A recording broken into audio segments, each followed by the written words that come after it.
Hi folks, welcome to my video on hand drill safety here in my series of safety videos. And before we start any type of work with power tools, we want to make sure that if we have long hair, we have it tied back. We're wearing a proper eye protection, obviously, to protect our eyes from any type of particulate or sawdust. Any jewelry, we want to make sure we don't have any long jewelry or baggy clothes that could potentially get caught in a rotating part on a piece of equipment. So I'm going to take my chain, I'm going to tuck it in right here. Step one, typically, is take a look at your tool. In this case, I'm using a cordless drill here.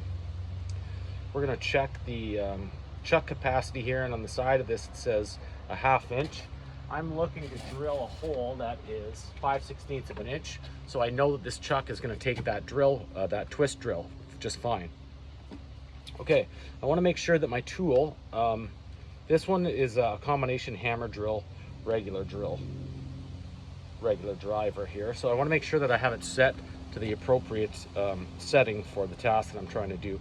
If I look on the top of the drill here, I have a little selection here, and it's currently on the hammer drill, so I'm going to turn it to this twist drill setting and make sure that I'm using it in the correct setting. When I'm drilling a hole, typically if I'm drilling a larger diameter hole, I want to drill a pilot hole first. So I'm going to start with a smaller bit. In this case, I'm going to be using an 1/8 inch bit.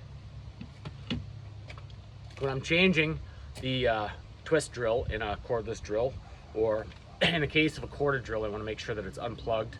In the case of a cordless drill, I want to make sure the battery's in there, so I don't actually engage the drill while I'm inserting the twist drill in it. So this has a keyless chuck. We want to make sure that we just operate with our hand, and we're not, you'll see sometimes in industry, people will use, run the trigger in order to tighten up the chuck to put the bit in. That's not a safe practice because you could end up injuring your hand while doing so. So I want to firstly I want to inspect my bit and make sure that it's not bent, and make sure that it's also not dull. A dull tool can often be more dangerous than a sharp tool. So I'm going to insert it in the chuck. Then I'm going to hand tighten the chuck until I feel like it's secure. I'm going to install my battery. Remember, you only use batteries that are recommended by the manufacturer of the drill.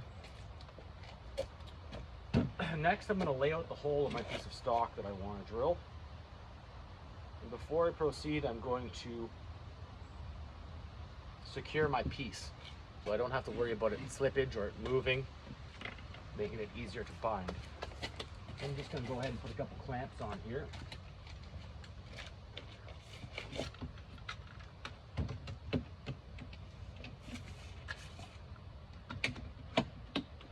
Make sure that doesn't go anywhere.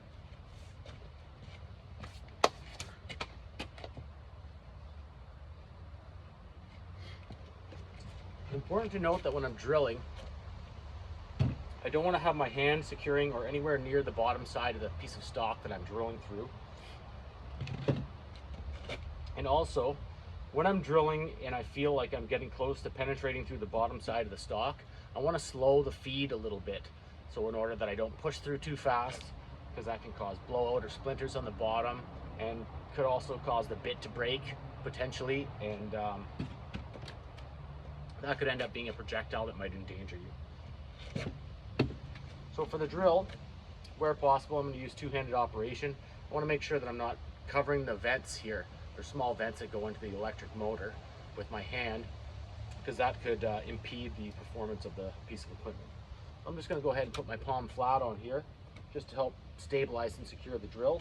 I'm going to make sure that I'm comfortable, my body position is comfortable, and I'm not overreaching when I'm drilling. That can cause instability. Again, we could cause that bit to break. So I'm going to locate where I want this hole, and then I'm just going to gently start up the drill. I'm going to allow the bit to do the work. I'm not applying too much force here. And as I get to the bottom of my workpiece, I'm going to slow my feed a little bit.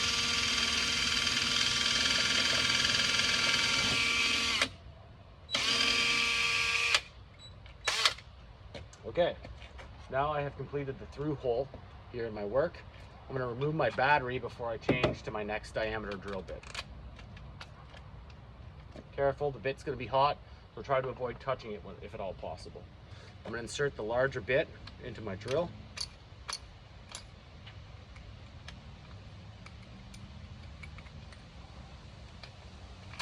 Make sure that it's secure, and I can reinstall the battery. Again, I'm going to make sure that I'm comfortable. I'm not going to overreach. I want to be close enough. I'm not going to support the stock with my hand or put it anywhere near the bottom of the stock where I could end up injuring myself when I drill through. Position the drill nice and stable. Then I'm going to slowly begin to drill, allowing the bit to do the work and trying to slow down as I penetrate through the underside of the stock.